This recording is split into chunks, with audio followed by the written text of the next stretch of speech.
Շատ կարճ համառոտ ձևով ներկայացնում ենք մեր ելույթները հիմա անցնում ենք մեր հայ գործընկերներին Վարդանյան խոսքը տրվում է ձեզ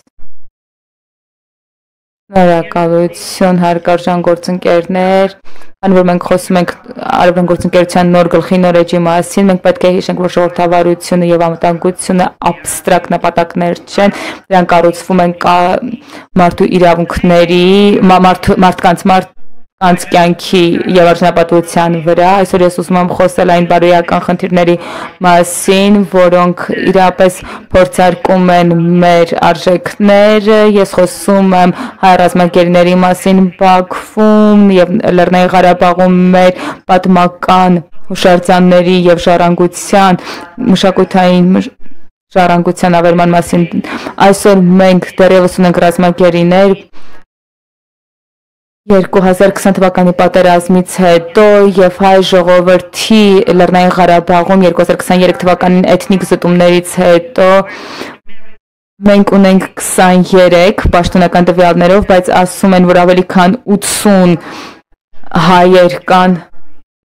Ադրբեջանում պահված Զեկույցները ցույց են տալիս, որ շատ վատ պայմաններ են, հոգեբանական ճնշումներ են եւ անգամ վնասների մասին են խոսում։ Վերջին այցելությունը Կարմիր խաչի կողմից հունիսին էր։ Այս կազմակերպությունը կասեցրել էր իր գործողությունները Բաքվում, Բաքվի պահանջով եւ հիմա ոչ մի կազմակերպություն չունի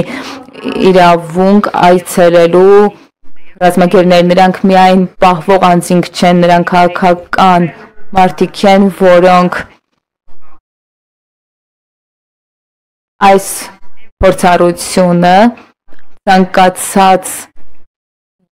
արևելյան գործընկերության սկզբունք խախտում է, որտեղ երբ մենք խոսում ենք մարդու իրավունքների մասին,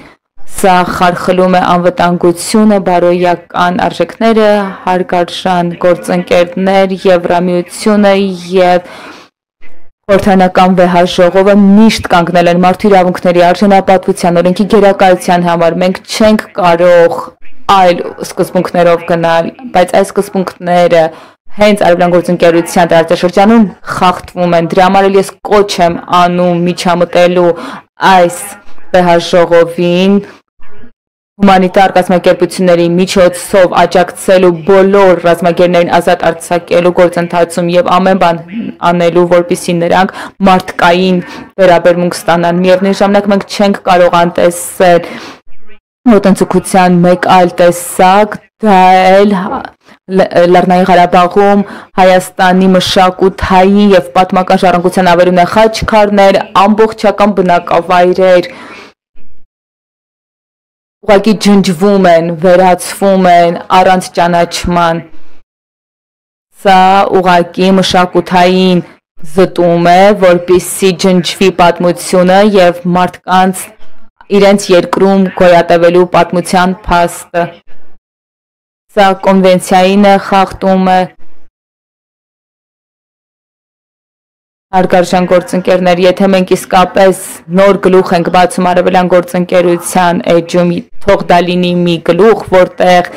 անվտանգությունը բաժանված չէ արդարությունից եւ մարդու կյանքի ու մշակութային նույնականացման արժանապատվությունից։ Ես կոչ եմ անում ձեզ պահանջել բոլոր ռազմագերիների ազատումը աջակցելու անկախ միջազգային առաքելության ստեղծմանը, որը կփաստարկի եւ կերաշխավորի հայկական մշակութային ժառանգությունը Լեռնային Ղարաբաղում, որպեսզի կանխվեն բոլոր մարդկանց դեմ եւ մշակութային խախտումները։ Հարգարժան հարևաններ, գլոբալ սպառնալիքների համատեքստում ժողովրդավարության դեմ Մենք պետք է պաշտպանենք նրանց, ում ձայները լռեցվել են, խնդրում ենք հաշվի առնենք, որ անվտանգություն չի կարող լինել, երբ պատմությունը ինքնին հարձակման տակ է։ Շատ շնորհակալություն։ Հաջորդ խոսնակը Եվրախորհրդարանից Անդրեն է, խոսքը տրվում է ձեզ։ Շնորհակալություն։